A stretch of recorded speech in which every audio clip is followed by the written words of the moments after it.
안녕하십니까? 정현우입니다.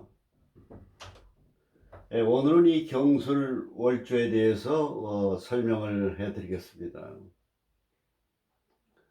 우리나라 조선조의 율곡 선생, 토종 선생 모두가 아주 주역의 대가입니다.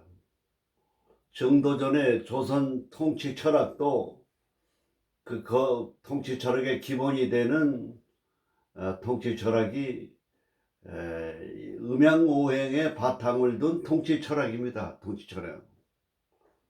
우리가 간에서 욕심이 나옵니다. 욕심. 거기서 동종심이 나와요. 그래서 동대문에 흥인지문이라고 해놨습니다. 어지린자. 측은지심이 간에서 나옵니다. 그게 오행사상입니다. 그리고 남대문의 숭례문입니다. 이 심장에서 양보하는 마음이 나옵니다. 양보심, 심장에서. 그리고 화신합 보신각, 중앙에 보신각, 믿을 신자, 그게 위장에서 믿음이 나오는 거거든요. 믿음. 또 서대문이 창의문입니다. 정의와 정직, 바른 그런 자세. 그리고 북대문이 홍지문입니다. 선과 악을 판별하는 마음이 지혜가 됩니다. 지혜. 우리는 이 세상을 살아가면서 후회 없는 인생을 과연 살아갈 수 있는가?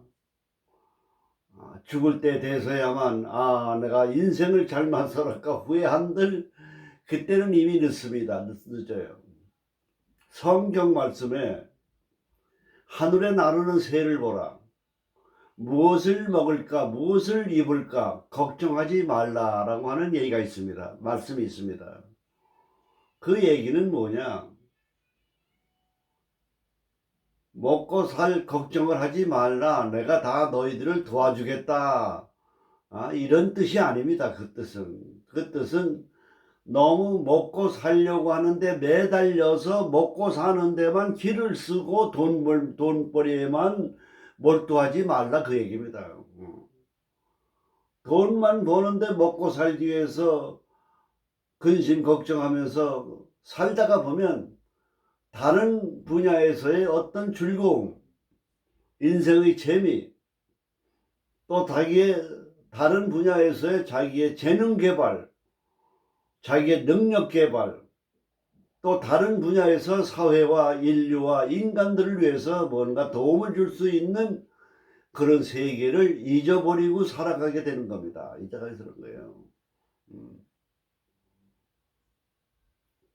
그래서 우리는 지나친 먹고 사는데 집착해서 돈 벌려고 하는 욕심으로 인생을 잘못 살다가 가는 사람을 우리가 늦게 후회한들 소용이 없는 겁니다.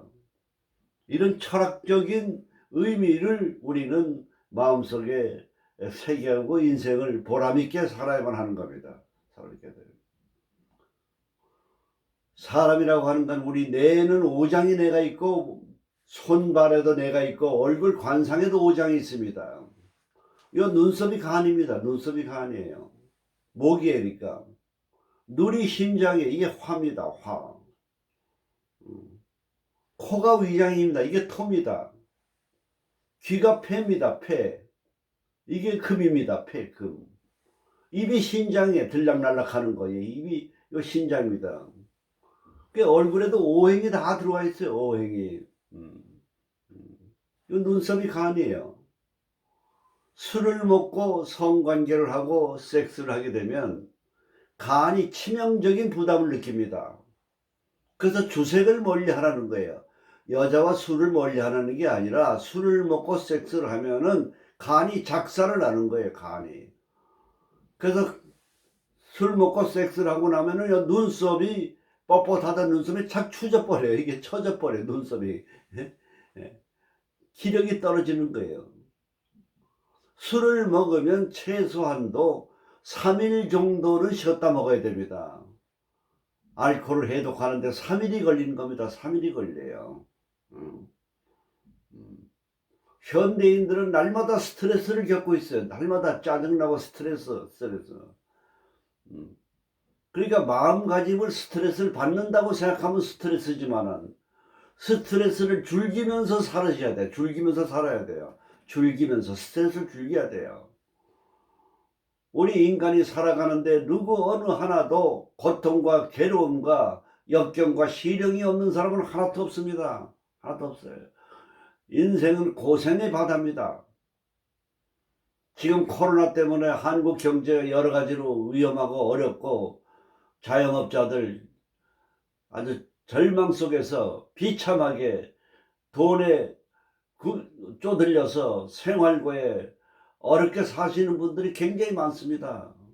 좌절하지 마십시오. 좀 힘들고 어렵더라도 고생 끝에 낙이 옵니다. 낙이 와요.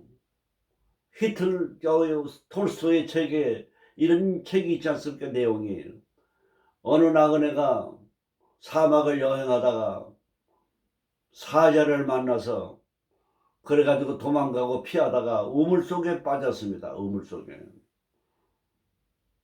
아래를 내다보니까 독사가 우글거리고 위를 내다보니까 사자가 으르렁대는데 자기는 나무 가지에 옷깃이 걸쳐서 살아남은 겁니다. 아래도 못 가고 위로도 솟아갈 수 없고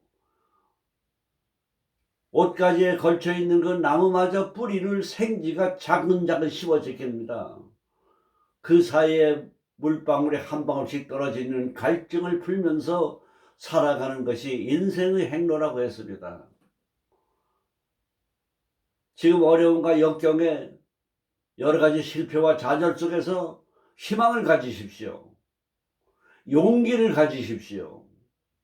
커다란 시련은 커다란 성공을 안겨줍니다. 그러나 준비하십시오. 세상이 어떻게 돌아가는 것을 냉철하게 분석하고 선견지명을 가지세요. 그리고 사주팔자를 보고 자기의 적성이 뭔가를 살피세요. 목화가 너무 많다. 그럼 사업은 어려운 겁니다. 금수가 없고. 금수만 너무 많다. 그럼 활동력이 부족한 겁니다. 모든 것은 인과 응고 나에게 원인과 탓이 있습니다. 자기를 반성하고 뉘우치고 자기를 개선하고 자기의 마음가짐을 새롭게 해야 됩니다. 새롭게 해야 돼요. 우리가 사주팔자를 보면은 양인격에다가 삼형살에다가 백호대살에다가 직장생활이나 사회생활에 부적합한 성격을 가지고 있는 사람이 5%가 있습니다. 5%가. 그러니까 이런 사람들은 뭐냐, 명령에서 움직이는 조직폭력배, 양인격, 잔인하고 극도로 이런 조직폭력적인 이 조직생활에나 명령에서 움직이는 그런 조직폭력배에 적합하지 않은 그런 팔자가 5%가 있습니다. 그래서 일본은 이런 사람들 야쿠자에서 다 흡수시키는 겁니다. 야쿠자. 그 정부에서 뭡니까? 야쿠자라고 하는 조직에다가 빠친코라든지 유흥업소라든지 경제활동을 해서 그 조직이 운영할 수 있는 야쿠자의 조직 폭력원들이 생활할 수 있는 그런 혜택을 줘요. 그 대신 이 야쿠자는 뭐냐? 전국적인 조직을 가지고 있으면서 선량한 사람은 절대 괴롭히지 않는 겁니다. 선량한 사람은 선량한 시민을 괴롭히는 폭력배는 야쿠자가 다 작사를 내는 겁니다. 그러니까 경찰을 대신해서 치안을 확보해 주는 겁니다. 이게 그게 야쿠자입니다. 우리나라에도 그런 게 필요합니다. 조직폐가 산발적으로 있고 우후죽순적으로 그냥 이게 다양하게 독버섯처럼 퍼져 있으면은 부자나 재벌이나 돈 있는 사람들 납치 감금해가지고 폭행하고 이런 일이 지금 현재도 우리나라에서는 일어나고 있습니다. 어차피 조직폭력배는 양인격이 이런 사주가 있는 한은 이게 치료가 되질 않습니다.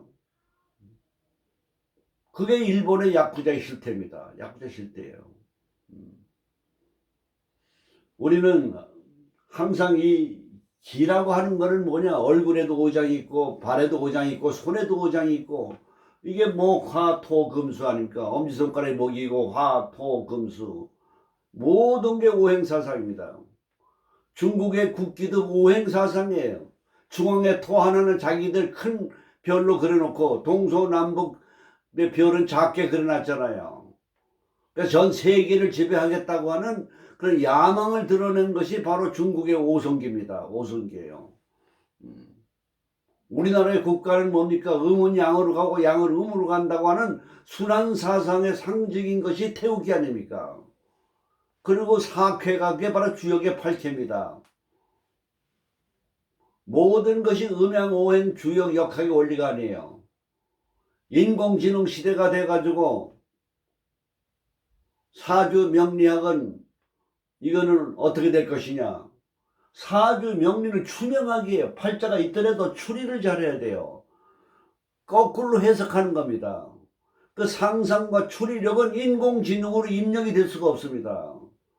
그래서 인공지능 시대가 오더라도 사주 팔자 영리학은 하나의 독보적인 가치관으로서의 하나의 운명학으로 존재할 것입니다.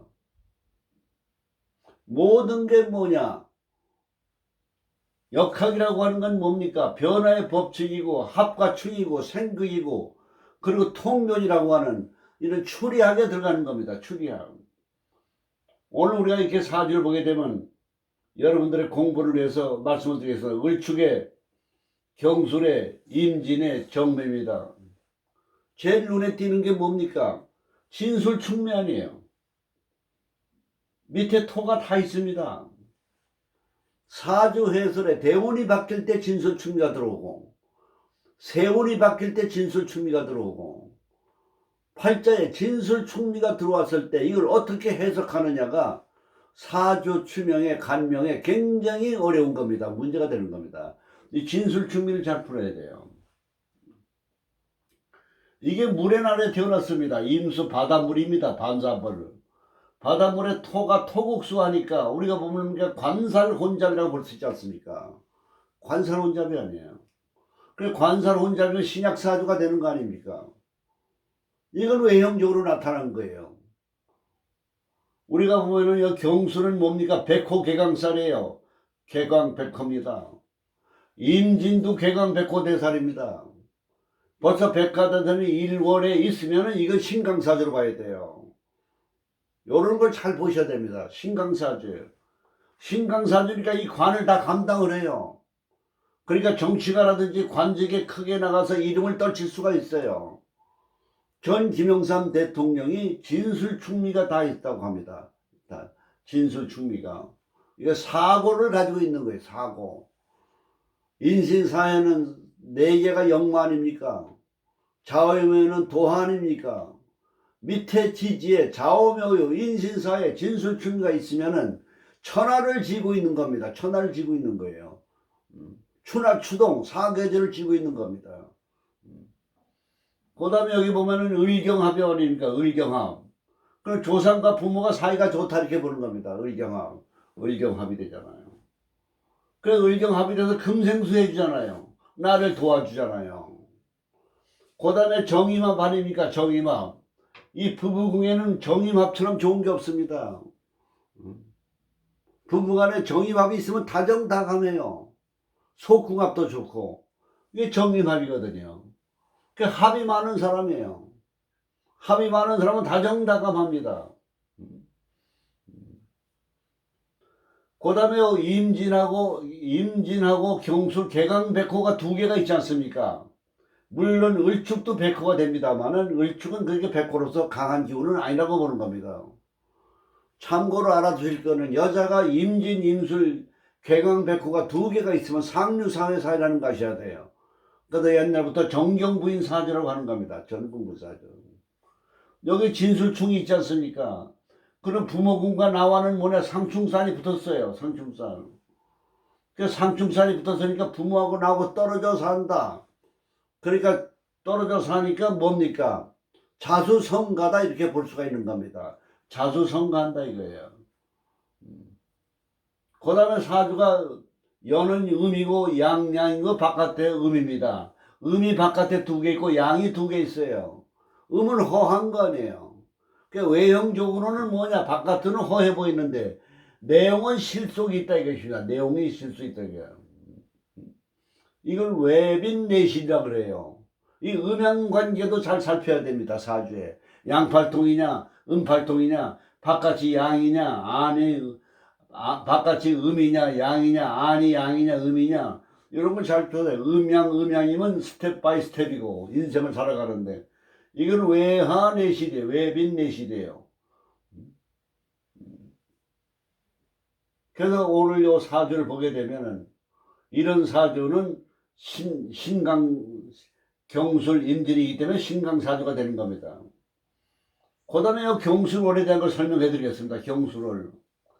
경술월이라고 하는 건 뭐니까 백호대살입니다. 아주 활동적이 강한 거예요. 그리고 그 토생금 아닙니까? 화극금 아닙니까? 관직이나 사업가나 교육가나 어느 쪽으로도 두각을 나타낼 수 있는 두령격에 해당이 됩니다. 우두머리가 돼요. 활동성이고 지도자적인 겁니다. 기가 굉장히 완성한 겁니다. 그래서 경술이 있으면 경은 뭡니까? 이게 금의 성질이거든요. 사업을 해도 성공할 수 있다 이렇게 보는 겁니다. 경술은 뭡니까? 기가 왕성하니까 남하고 대리, 반목, 투쟁하고 싸우는 그런 거라도 강한 기운을 가지고 있는 겁니다. 그래서 경찰관이라든지 군인 쪽으로 해병대 쪽으로 나가도 유망하다고 볼 수가 있습니다. 그리고 학자로도 유명하고 여기에 암장이 뭐가 있습니까? 정신무 아닙니까? 정신무. 그 정화가 있으니까 정관 안에 관직에도 유명하는 거예요. 자기 수양도 할 수 있는 사람입니다. 이 경수는. 그리고 경이라고 하는 건 종혁격 아닙니까? 뜯어 고치려고 하는 개혁의 정신이 강해요. 우리 인간이라고 하는 건 항상 개혁성이라는 게 있어야 되는데 그 개혁성이 강합니다. 추진력도 강합니다. 제 무술토라고 하는 건 중앙에 통화돼가지고 중심도 있어요. 그래서 이 경술월에 태어난 사람은 항상 끊임없이 자기를 수행하고 개혁하며 그렇게 하면서 자기의 인격과 자기 예절을 지키고 지도자로서의 본래의 모범적인 성격을 보면서 우두머리가 될 수 있는 그런 기운을 가지고 있다고 볼 수가 있겠습니다. 그래서 이 경술은 백호개강인데 백호개강으로서의 이 경술월에 태어난 사람들은 활동적이 있기 때문에 성공할 수가 있겠지만은 그러나 백호대사라고 하는 건 뭐냐? 너무 강하기 때문에 자기 입장에 치우치기 쉬워요. 그래서 상대방에게 저항감과 거부감을 줄 우려가 있습니다. 이 경술에게. 우리 인간관계는 누구에게나 저항감이나 거부감을 주는 그런 태도를 삼가해야 돼요.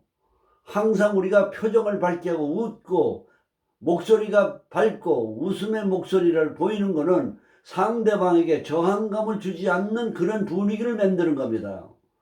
그래서 전화를 할 때는 반드시 웃으면서 전화를 받고 목소리 자체가 끝날 때는 반드시 감사하다고 하는 얘기를 해야 돼요. 고맙다는 얘기.